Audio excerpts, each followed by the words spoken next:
James, will you kick us off?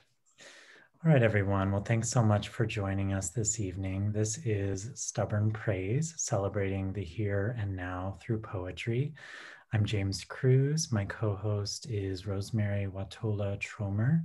And today our special guest is Laura Foley, a fellow Vermont poet, whom I think you're all going to really enjoy hearing from.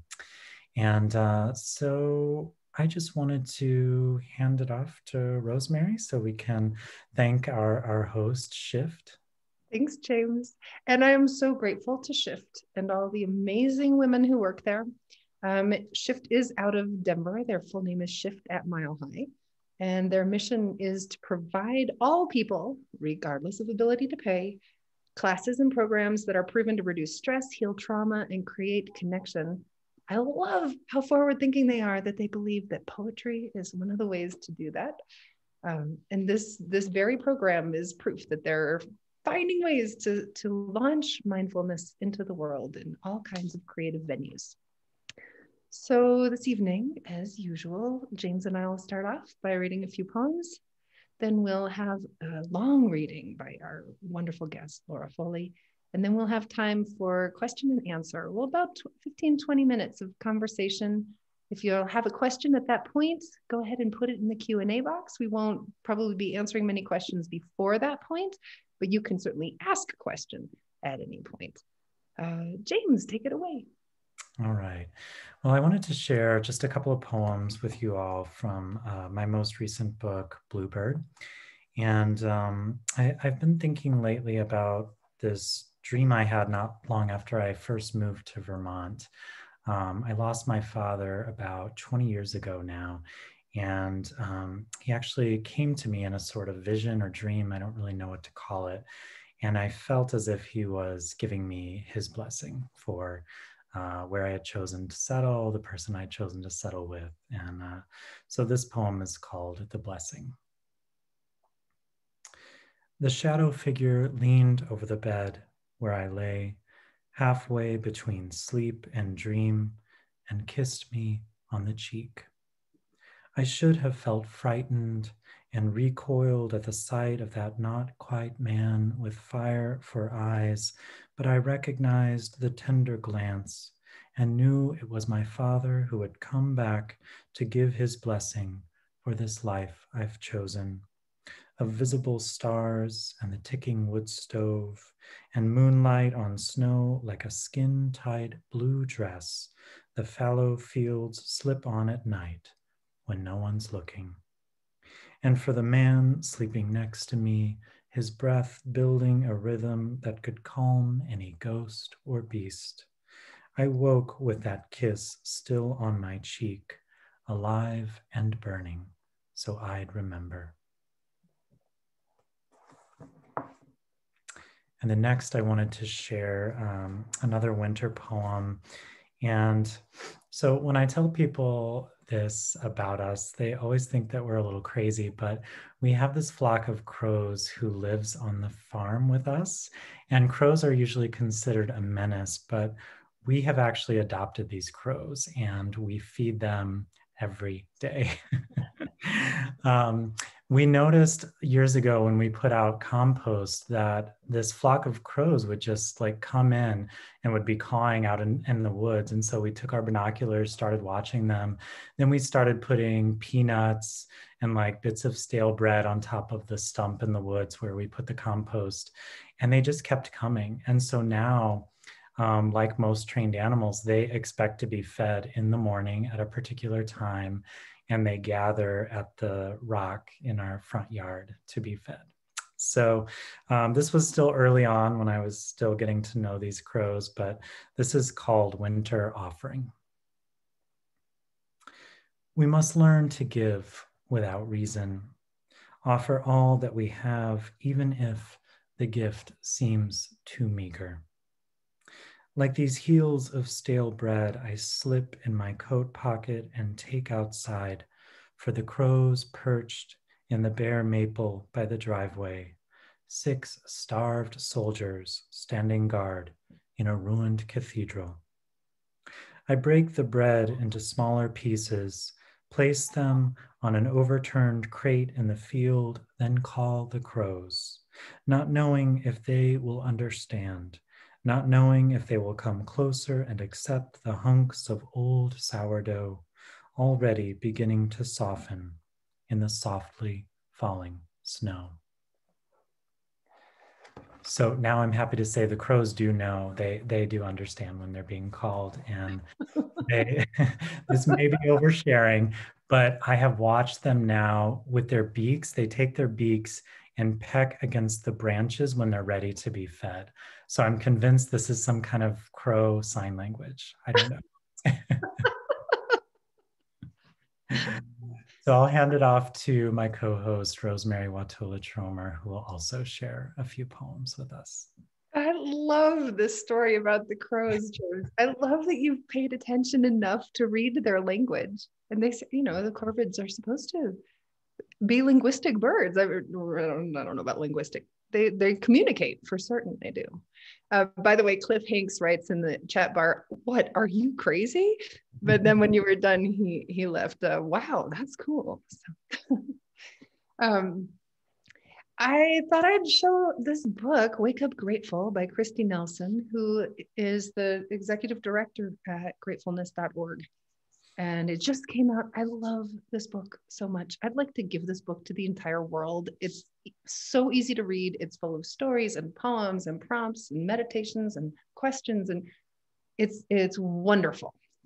And I have a poem in it that tickles me because I wrote it about James. So here it is. This was from when we very first met online. It wasn't that long ago. It was 2020. Yeah, it was about a year ago, not too far from that. Yeah. This is darn lucky. It happens, you know, the day opens itself like a tulip in a warm room, and you meet someone who amazes you with their willingness to be 1,000% alive. And notice the crows pecking at the branches. Someone who makes you feel grateful to be you. It's as if life has been keeping a beautiful secret from you, like the fact that they make elderberry flowers into wine, like muscadine, like the yellow-green floral scent of quince, like the perfect knot for tying your shoes. And it turns out life does have wonderful secrets waiting for you, even when the news makes you cry. Even when some old pain returns, that's when you will meet this new friend. Someone wholly themselves, someone who makes you smile in the kitchen, a smile so real that when you go out, the whole world notices. It's enough to make you want to wake up in the morning, to go out into the day, to be unguarded as a tulip, petals falling open. You never know who you might meet. It's pretty awesome meeting James Cruz. And there's so many amazing people out there to meet. It's just, I am so sweetly convinced of the goodness of people, and thank heavens, because sometimes the news doesn't lead us to believe that, but here we are. And this is one I just wrote a week ago, maybe. And it starts with a quote from my spiritual teacher, Joy Sharp. She says, "There is treasure in you." This poem is called "As You Have Done for Me." If you were here, I would put my hand on your heart and hold it there until our breaths became a single tide. Hold it there until I could feel the moment when you remember your infinite value. It is so easy to forget we are treasure. So easy to lose track of our own immeasurable worth. The chest rusts shut. We think we are empty. Amazing how easily we are fooled into believing we are paupers. Sometimes it takes another to remind us we have always been not only the treasure, but also the key. Though the hinges are a metaphor, the treasure is not. We were made to open, to share our priceless gift, to press our hands to each other's hearts and hold them there. Hold them there until we all remember.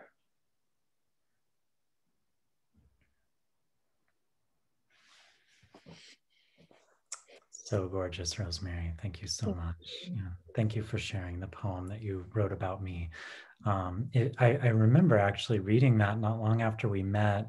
So those of you who know Rosemerry and her work will know that she writes a poem every day, and you can sign up for her email list and follow her blog, and you'll get an email every day in your inbox.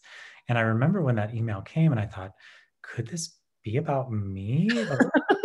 Be the new friend? I wasn't sure. I didn't want to assume, and I didn't want to write to you and say, hey, is this me? You know, I have a friend who has a t-shirt that we all borrowed one time and took pictures in his t-shirt, but it says, careful or you'll end up in one of my poems. And careful what you say or you'll end up in one of my poems. And it's so funny because when people have seen that shirt, the picture of me in that shirt, half people are like, oh no. And half the people are like, pick me, right? Well, I am honored. I am honored to have been in your poem. Thank you very much. And I want to introduce another poet friend, Laura Foley, to you all. I want to welcome her to Stubborn Praise. Laura is the author of 7 poetry collections, and her most recent collection, Why I Never Finished My Dissertation, received a starred Kirkus Review and was among their top poetry books of 2019, also won an Eric Hoffer Award. Her collection, It's This, is forthcoming from Salmon Press in 2021. And you've probably seen her poetry on Ted Kuzer's American Life and Poetry column, as well as on the Writer's Almanac very regularly. So I want to give a warm welcome to Laura Foley. Thank you very much. Thank you, James, and thank you, Rosemerry. It's really wonderful to be part of this little triangle here of warm words and friendship. And it's very interesting to hear how your friendship has developed really online, and how much our lives is expanding in ways that we may not have anticipated. And I wanted to say hi to everyone who's here. I see that it's something like over 90 people of you are joining us, and I want to thank each and every one who's here. So I'm going to read just a little smattering of poems from different periods. I'm thinking about, with the title Stubborn Praise, and the idea of how is poetry sustaining us in this challenging time. That really has been what's been going through my mind as I was deciding what to read. I started writing, the very first poem I ever wrote was about 15 years ago. And I wasn't 18, surprise. And I was already heavily into middle age, and I had children. And a lot of things were happening in my life that were difficult. And writing is a way it's something that I discovered. And also meditation and walking and yoga. This first poem is called, from my first collection, is called You See How It Happened. And it really is a poem about losing everything and finding the world, finding everything. You see how it happened. I lost a father, a mother. I lost a husband. My sons left me. I was alone with a daughter I could not see. in a house that had no foundation. I was homeless. I shuffled through streets, ate from strangers' plates, wandered on forest paths until the lamp of the world went out. Obsessions faded. I returned, free in my mind. From across the river, 3 tall boats were gliding in.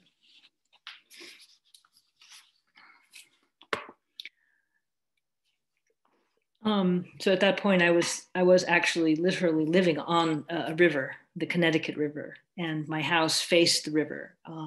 I wrote quite a lot about the river, and it was another sustaining force, was just noticing the changes around me. The next poem I'd like to read is called The Field, and it's from The Glass Tree. The field. She's dreaming of the hole in the ground in the field where he lies again. The field of alfalfa they hayed for 20 years again. How the rain beat down as she dug 8 hours, pounded down on her head, shoulders, hands. How the rain mixed with sweat again. How she dug with a shovel of his she found in the barn. How they carried his coffin with ropes she found in the barn. How their 14-year-old son jumped in covered with mud, jumped in to hurl stones and bugs from the fungible hole, and how death had come, had beat them like drums.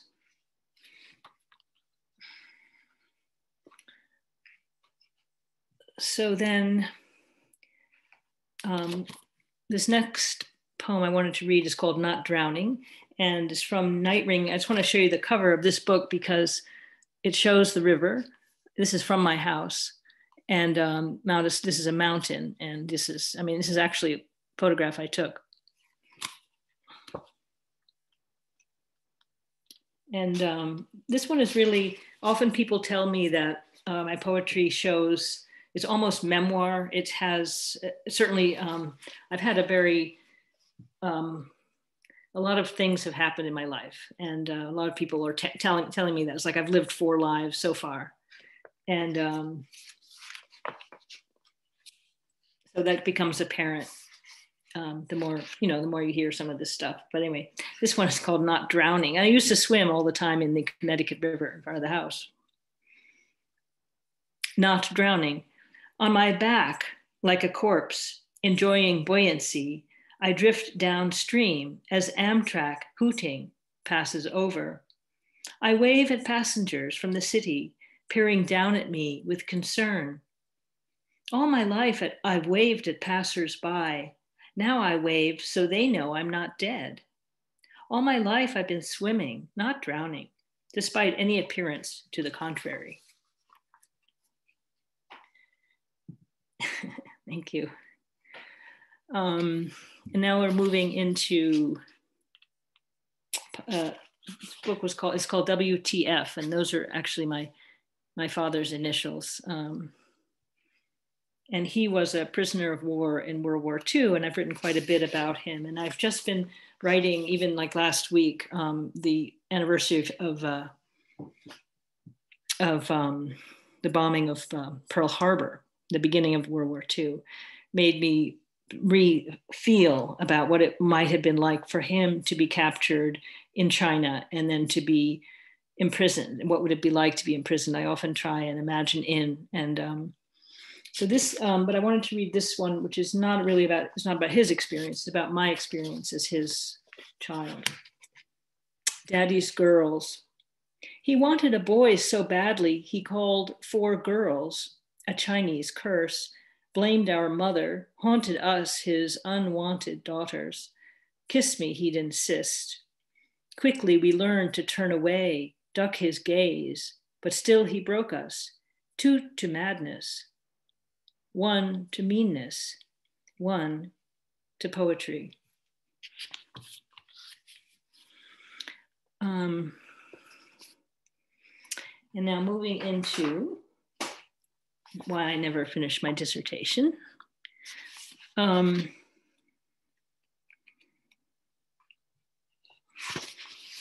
So I was married to a man for 20 years and have I still have three wonderful children and 2.5 grandchildren. I have 2 granddaughters and a grandson who's on his way. Very active right now. I mean, kicking and all. But after my husband died, I then realized I was interested in women, and I'm now married to a woman, and I will include her in a couple of poems in a moment. This one goes back. This poem is called Hindsight, and it goes back to my teenage experience. Hindsight.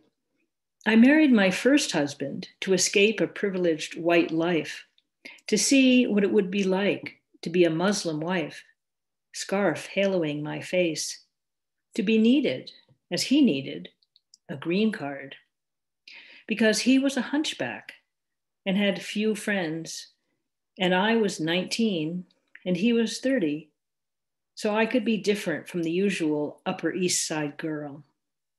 Because the difference in marrying him held less terror than sharing a kiss with a girl I liked from New Orleans.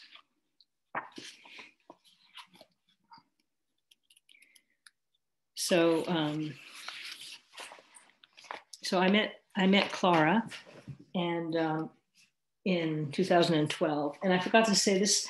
This is a dedication I wrote to. This is kind of amazing. I wrote a dedication in Night Ringing, in which I quote my own journal, in which I say, I quote Adrienne Rich, who said, "Clara, why don't I dream of you?" And that was in my journal years before I met Clara. So this poem is called Twice the Speed of Sound. And it's during a time when she used to travel quite a bit for work. Of course, now we're in the same house all the time.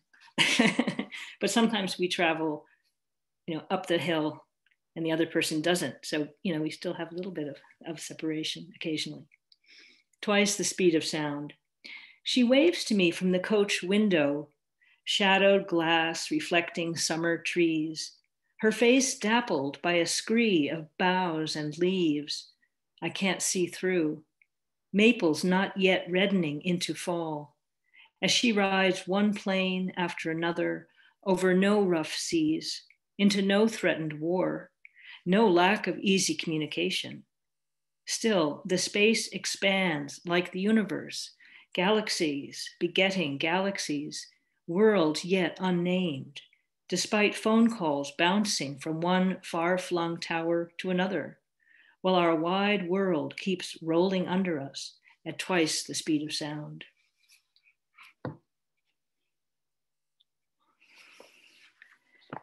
And a love poem, Beyond.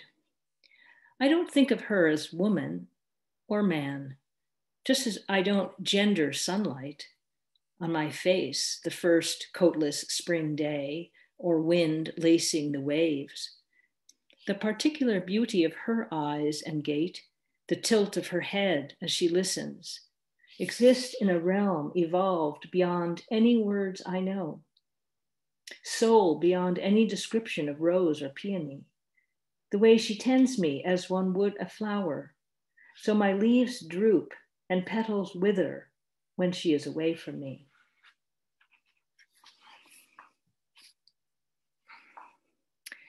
And then I have a couple of newer poems I thought I would read.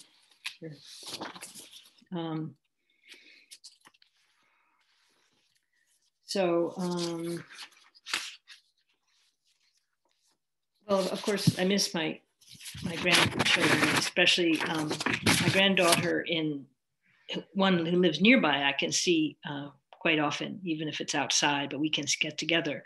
But the one in Maine, I really can't, I haven't seen, I saw once in September. And she's just, growing along, growing. And here we are with time passing.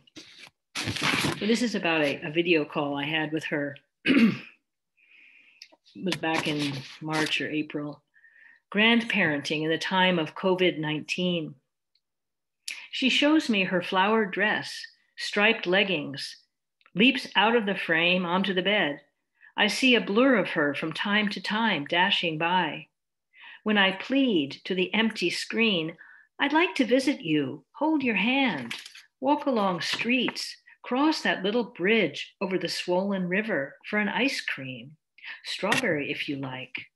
She plops down in front of the monitor. No, Grandma, I'm in my house and you are in yours. Do you have any questions? I think, yes, 60 a minute, but say, no, dear, as she goes back to twirling. And I try to content myself, watching the pink flowers swirling outward like ripples on a pond or a flowered clock. She, the second hand, ticking just beyond my reach.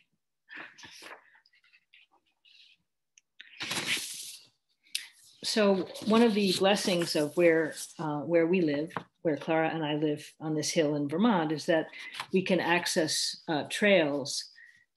Really, no one else is on them. I mean, it's just the woods, and it leads to some beautiful spots, and it's practically a daily practice. This is called an ordinary Sunday. And when I say on Sunday, I sing in a church choir. Our church choir is now virtual. But this is before COVID. On Sunday, I sing in a church choir, not believing in God, but holding a space for something. Some might call it spirit, an opening, a candle illuminating a cave. On Sunday, I climb the hill behind our house, as the long winter thaws and my dogs dig in wet loam. I wait for worries to relax their hold, for my mind to become one with the clouds' calm drifting, the trilling of a stream rushing somewhere unseen. We need, I think, to let ourselves soften around hurt before we melt like spring snow into fields. So I let Dad in, decades past his death, find a few good memories, like stones just soft enough for polishing. Him filling the green glass vaporizer nightly so I wouldn't get sick in the hot, dry air of my childhood winters. Dad donning an apron to cook for his skinny teen. I breathe in the care and nourishment he offered then, and I received today on an ordinary Sunday.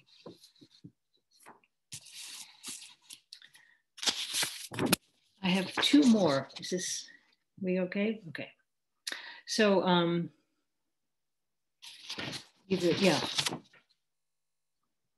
Again, these will be quarantine poems.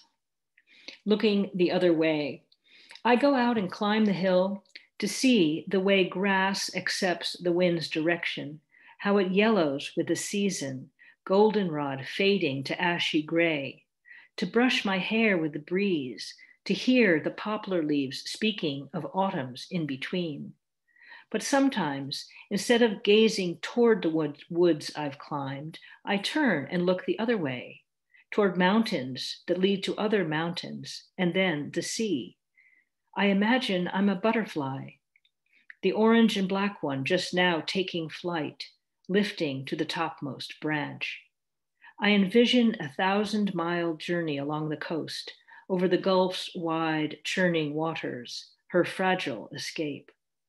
Then, from what I've gleaned in contemplation of another's freedom, I'm ready to descend, to accept the work of home again. And the last poem I'll read is called That Splendid Thing. After I lose the tomatoes and basil to frost, hoe under bean plants, peppers, squash, and melons, late blooming strawberries exhausted with fruit. After the daily calamities announced on the news, shutdowns in Paris, Tokyo, Rio, New York, anxieties of injustice, unfair elections, amass and cover my heart and my mind, I have to sit for a long while away from other humans. My only companion's a soft autumn wind, a canine friend, oaks trembling with rust, maples about to blaze into flame, and a striped hairy caterpillar crawling over my leg, its long silver hairs shining in the temporary sun, reminding me I'm here now, I'm alive, that still splendid thing.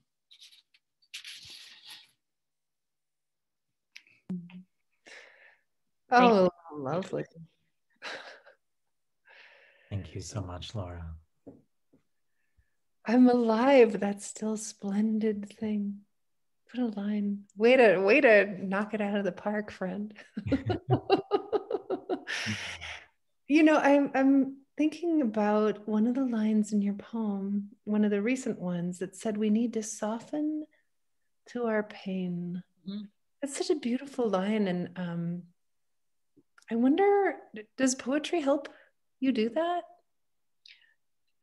Yeah, I mean, my relationship with my father has been so active since, I mean, he died in 1992. But in reading about him and then writing about him, I have felt that I have felt not just his presence, but my relationship with him evolve and change. And when I started to contemplate him as, you know, he was a 30-year-old man, you know, like now that I am my age, I can think of him as, he was a young man then, or when I was a child, he was, you know, he was struggling with his work or what, you know, it's just that I started as an adult seeing him as a peer rather than myself as a child. And I found it really helpful to come to a place of understanding. Mm-hmm. And it's just interesting how memory, I think that's what poetry, at least for me, what it does is by exploring the cavities of memory and kind of fleshing out individual memories. I think of, you know, dream imagery. It's like dreams are significant. Our first memory of our life, like what is your childhood memory, your first memory? Those kind of things are very significant. Mm-hmm. You know, and you can interpret them the way you can interpret dreams. And I think it's the same with like the memory of my father pouring water into the vaporizer. That is very tender. It was a very tender thing that he did. I know, James, you often, in your speaking about your dad, I can also see him. I can smell him. Like, doesn't he have, you know, diesel on his hands or something like that? Like, yeah, you know, it's interesting that you're talking about that, Laura, because I was thinking a lot about that poem about your dad and how, you know, my dad and I were very different people. We had a good relationship, but I feel like I've actually been closer to him since I've been writing about him, you know, the last 20 years without him. And I think, yeah, I was just telling 2 or 3 different people today, actually, who had lost loved ones that, you know, the relationship doesn't end there, that the relationship keeps going. And I think that writing and poetry especially is so suited to continually exploring that relationship and bringing the people into your life with you right now. Actually, it's sweet how the first poem you shared about your father, James, and the relation, you know, this memory and this relationship with him now, many years later, right, is having a conversation with some of these poems that you shared, Laura. Yeah, we didn't plan that, by the way. That just happened. But I wanted to ask you, Laura, I was a little surprised to hear you say that you wrote your first poem 15 years ago. Is that what you said? Yeah. Mm-hmm. Yeah. So what allowed you to get into writing poetry, or what kind of sparked that? That's such a great question. It was such an explosion. It was really big. But I mean, I had been an academic. I was trained as a literary critic. I remember my son thinking it was funny that I was a critic. But then I started, when the children were old enough, the youngest was 9, and I was able to have a little time to figure out what I was going to do. I started teaching, and I realized that I didn't want to teach poetry. I wanted to do it. Mm-hmm. And it was a very exciting discovery when I wrote I remember the first poem. Like I remember what it felt like and everything and what it was about. And then just nothing would stop me. Mm. And I mean, I had written 60 after the first few months, and I was accepted into this program, and then I won a prize and things like that. It was kind of, it was very intense. I remember once I read a poem that I had just been writing in a coffee shop, and to somebody I knew a little bit, and she burst into tears when I read what I had written, and I thought, wow, it made me really happy. And it happened quite a lot. A lot of people wept when I read, and I always like thrilled. It just felt like there was also people would say, "Oh, you have to keep doing this. You know, you have to." And it was just like, and so I have this thing that I will not, if I feel a poem coming or something, I will not let it go by. It's almost like I have promised it I would pay attention and keep it in the center of my life. Wow. That kind of folds into one of the questions in the chat bar. This is from Kim Allen, and she asks, how does the thinking mind become the tool of the heart? These two seem to collaborate so well in you. How does the thinking mind become the tool of the heart? I mean, is that for me to Yes, I think I'd love to hear what James has to say about it too. I'll just jump a little bit. It's a wonderful question, and I think the thinking mind needs to be there, but on the edge. And as long as it's over there and not in the center, and the process of meditation is a way of, quieting that one that thinks she knows everything, and let it. It's also full of things like want and longing, and wanting things to be different, and so letting her say all that, and then finding the other part, and it's a kind of a dance. Yeah. Oh, that's a great answer. What about you, James? Yeah, that's a big question. I think for me, I'm still learning how to put the heart above the head, or at least balance the two. And I think, I really resonate with what you're saying, Laura, about keeping the center at the heart, but also putting poetry at the center of your life. I really see poetry as arising from intuition, and I think the way you kind of keep it more heart-centered is to hold on to that intention. So, my intention with every poem I write is to reach or touch someone. It doesn't have to be all positive, or it doesn't have to make someone feel good, but I want to touch them in a deeper way, and I also want to get to know myself in a deeper way as well.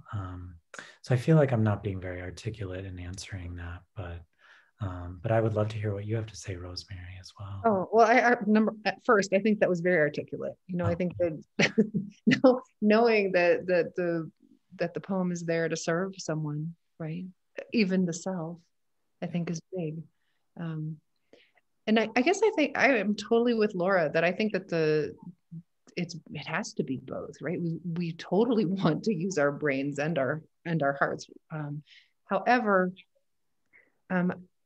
as Laura was saying, I think that the brain can be so ego driven. It wants to do something good, or even in some of our cases perfectly, which is a real trap. And I think that the best shift that happened in my writing life was when I shifted from wanting whatever I was writing to be good, and told myself, you just have to write something true. You just have to write something true. And when we do that, when we let that be what's most important, then the heart's in charge, right? The heart takes over. The brain will always want to kick in and protect everything, right? Like, you're really going to say that, are you sure about it? But if we let what's true, what's authentic be our goal, right, as opposed to wanting it to be good, that's like that shift did everything, that changed everything about process for me, about how that works. The brain can come in later, and help edit, but the heart should also be an editor. The heart should also be an editor. The heart should show up too and say, how can I serve you, poem? How do I serve you? Yeah. Thank you, Kim. That was such a great question. And here's another one. This is from Kate. She says, oh, well, I guess it's just it's some praise for you. Laura, I was first introduced to you reading your book, Why I Never Got My Dissertation, listening to 38 Sundays of Cultivating Voices. It's wonderful to hear your continued poetry. So I am curious, what do you wish 15 years ago when you started writing poems? Is there something that Laura Foley today could tell Laura Foley of 15 years ago? What do you know now that you think you kind of wish you might have known then?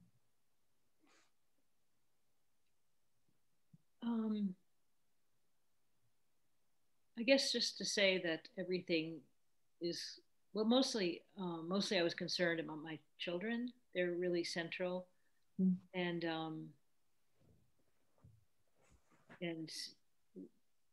teenager. I raised three. I don't know if it's the right word, raised, but I was left with three children, and I was a widow. So I had friends who were single parents, but they were divorced, and so they shared their parenting. And I was like, well, that's not the same. This is like I'm the only one here who has to make decisions and be the guide as best I could. And a lot of it meant stepping back. I have found that parenting, a lot of my work has to do with parenting, actually. It's a huge part of my husband and continues to be a huge part of my life. So I think I would have liked to have known that 15 years, actually, it's actually 18 years down the road, my three children would all be, right now, knock on wood, they're all quite happy. And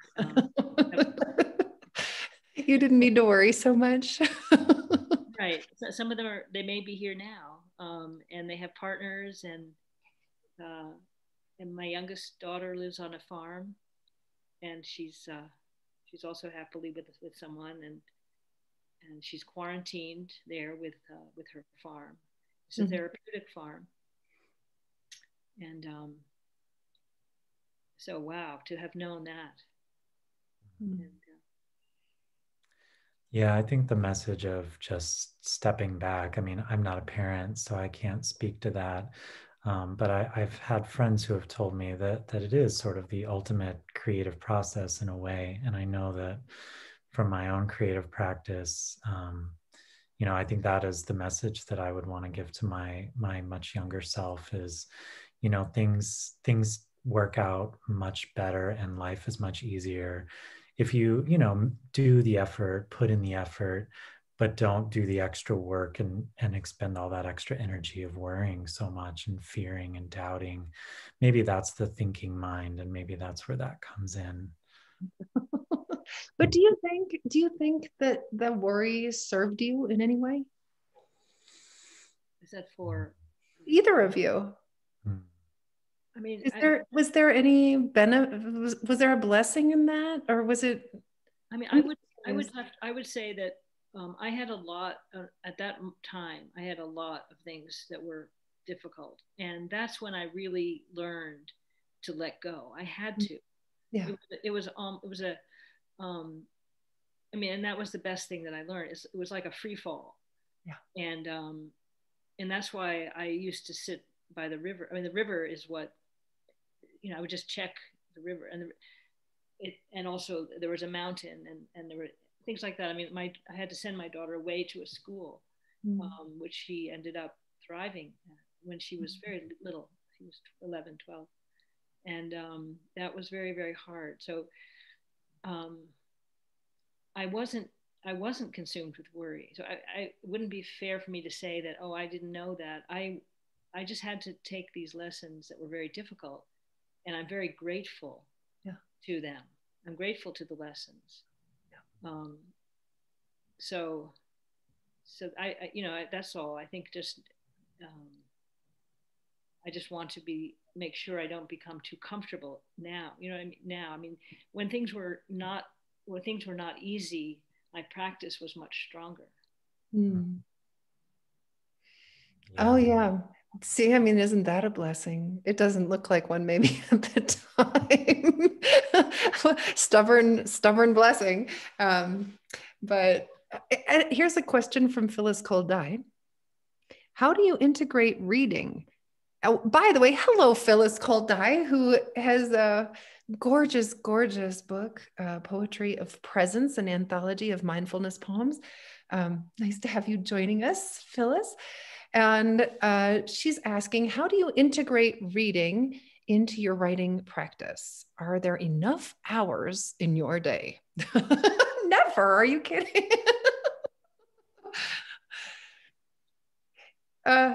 Laura, James, what do you think? How do you integrate reading into your writing practice?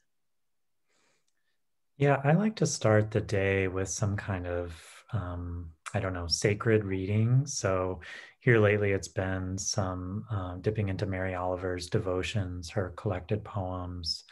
I really love reading spiritual work in the morning, just something that gets me beyond the world that we live in right now, something that helps me think larger. I know, Laura, you mentioned kind of having to forget about the news and trying to get away from that into nature. And so I like to integrate that kind of reading. And then just later on, maybe reading what poetry is out there right now, what people are publishing now, and letting that guide me. Great answer. James has a new, speaking of reading other people's new work, James has an incredible new collection coming out, which he's edited. Do you want to say just a little bit about the gratitude collection? Sure. The new anthology is going to be called How to Love the World, Poems of Gratitude and Hope. And I'm very happy to say that these two wonderful poets have several pieces in the book, and were kind enough to lend their poems to this project. So yeah, I'm very, very excited. And that'll be out in early April. A lot of people are not happy that they have to wait for this book. I'm not happy that I have to wait for this book, but I hope it'll be worth the wait. Mm-hmm. Thank you. Laura, have you thought about it? How is reading fit into your writing practice? Well, I have a number of poetry subscriptions that come in every morning. Mm-hmm. So I have, it's usually up, I leave the house, I go on a walk, I find a place where I meditate, and then I read poems, and I use them as prompts. Mm-hmm. I'm also in a poetry group, and I think some of my group is here, and we meet twice a week. And we meet, one of the days is for going over our own work, and the other day is for bringing in poems that we have read recently that have struck us in some way. And we look at it, at the poem, and we decide why we like this poem. Mm-hmm. What is it? Like, oh, it's the syntax, it's the tone, it's a sonnet, or for some reason we like the line breaks, or it may not be. It may not be a formal decision, but something has moved us about the poem, and so that's one way. Is just to actually be very concrete about it. We also use books. I always open up we have a free writing period also, and we've used both of your books recently, both James and Rosemerry, Hush and Bluebird. We've used, even today we used one from Hush and as a prompt, and it was wonderful. By hearing another poem, and my other poet friends just really easily go off into whatever direction, into all these different directions. So I also, as far as other reading, I read a lot of history, and I find that that's helpful especially when we live in a time which is whatever, or maybe we're not happy about everything the way it's working out, and just to see a sense of get a sense of history. And I listen to books on tape sometimes, or audible books, and I'll do it when I'm walking or when I'm working on a jigsaw puzzle. Oh, oh, that's a good way to jigsaw puzzle and listen to a book on tape. That's cool. And I go through, like, and with this quarantine, I mean, I just have read stacks and stacks and stacks of books, and I have a lot of poetry. My desk is just a mess of. I like to support other poets and buy new books and read them. Mm-hmm. And that kind of leads into Lisa Zimmerman's question. Hi, Lisa. She wonders, what new poet or poem has knocked your socks off recently?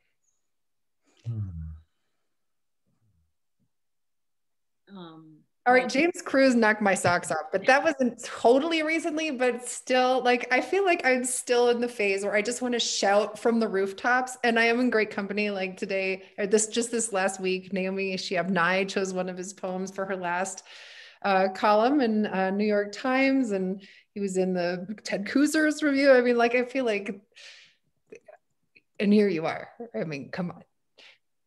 I'm sorry, I don't want to embarrass you, but I seriously just want the entire world to read your work. Well, I feel the same way, honestly, about you, Rosemerry, and you too, Laura. I just, I love what you said, Laura, about using poems as prompts. I think that's a great way to keep your own writing practice going. And I think both of you write such open, accessible poems that they become invitations for other people. Because that's my practice too. Like, I'm always looking for a poem that can kind of, light the fire for me as well. And you two are both great sources of that. I feel like it's a lot of pressure to say which new poet, like.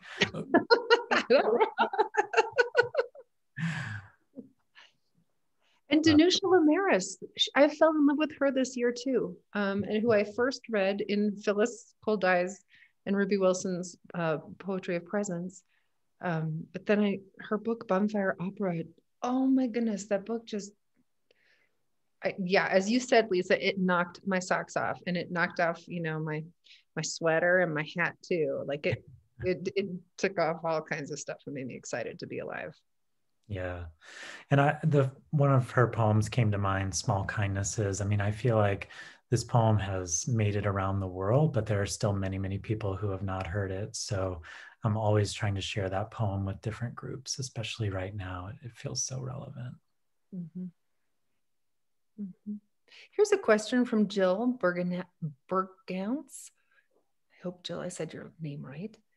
I've always believed desperation breeds commitment. Well, that kind of goes back to what you were saying, Laura. Speaking to the idea of the worthiness of worrying, she wants to say, in this hard time, is there a way you found to honor that?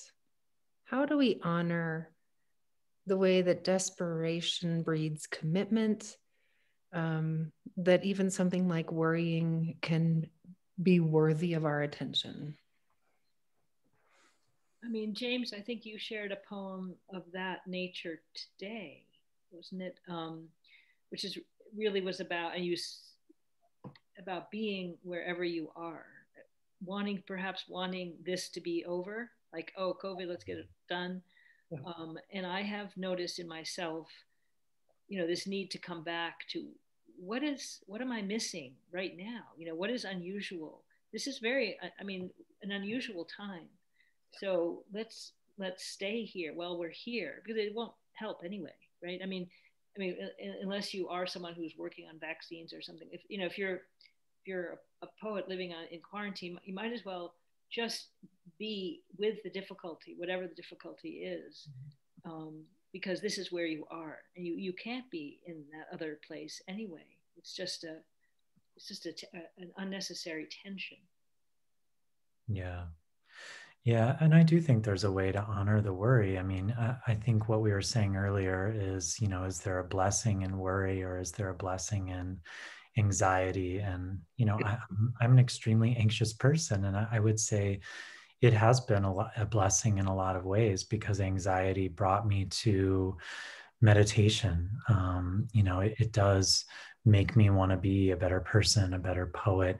And so I think if we're honoring and welcoming some of these emotions that might be considered negative, even in the midst of the writing process, fear and doubt, if we're not resisting or pushing against them or trying to pretend that they don't exist, then we have a lot more energy and space for other things and for ourselves and the people in our lives.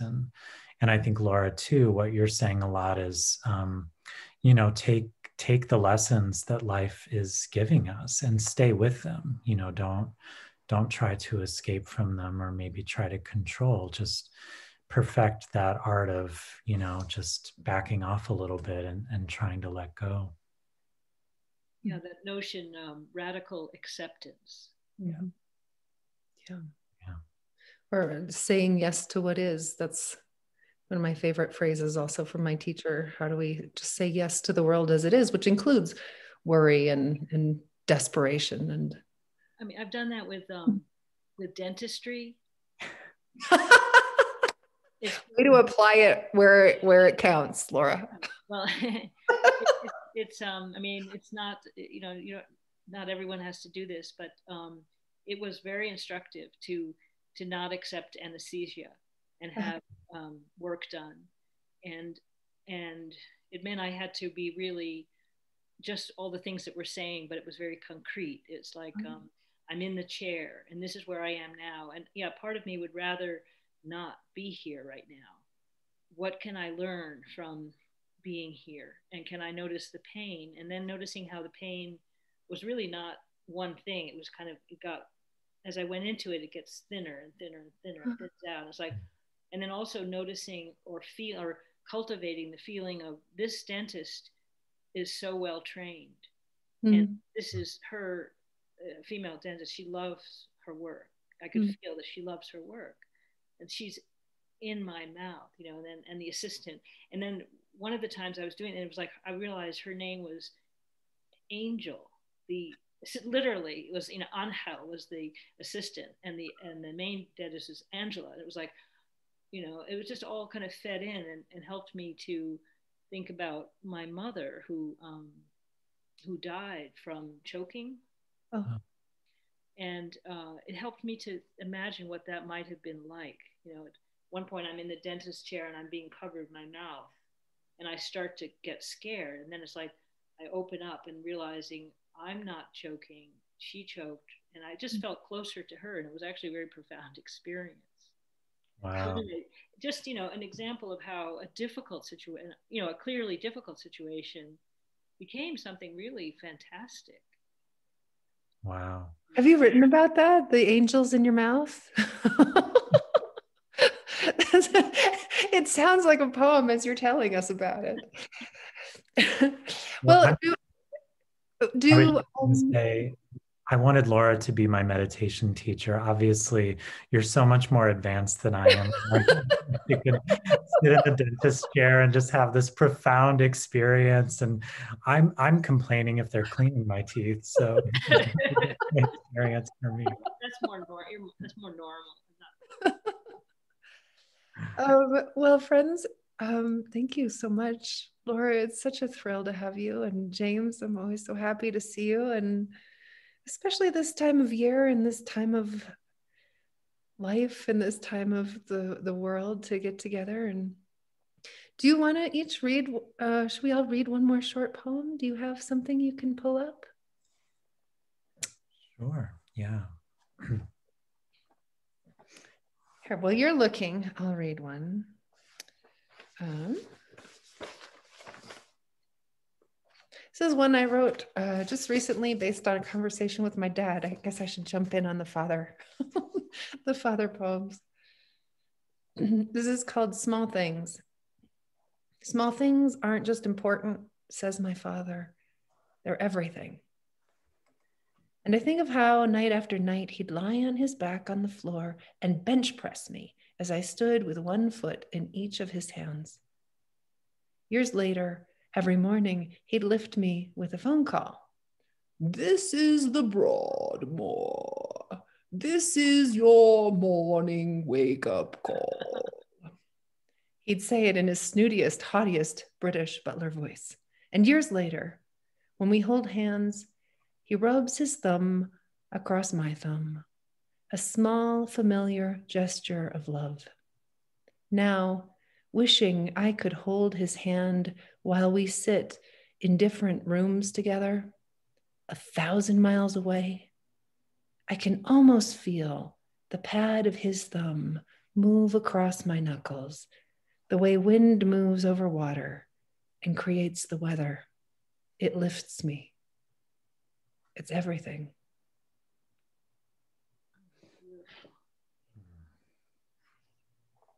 How about you, James? Are you ready? And we'll round it all out with Laura as our finale. Sounds good. So I'll read a poem about snow and worry. So this is called The Price. Snow gathers on the antler branches. A few brave cars carve twin tracks on blacktop, still hoarding its heat. I want to go back to sleep, stop thinking about my mother rolled out of surgery, wondering how much pain she's in, if she's calling my name, and whether or not my husband's plane will be late tonight, will stay in the sky and skid safely to a halt on a runway free of black ice.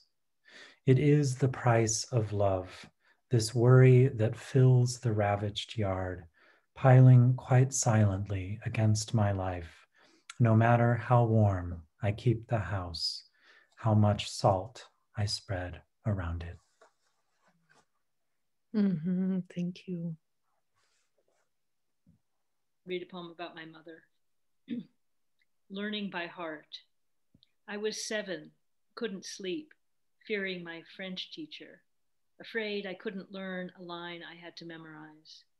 Mom, trilling the night's loneliest hour at the piano, made up a lilting song to help me remember.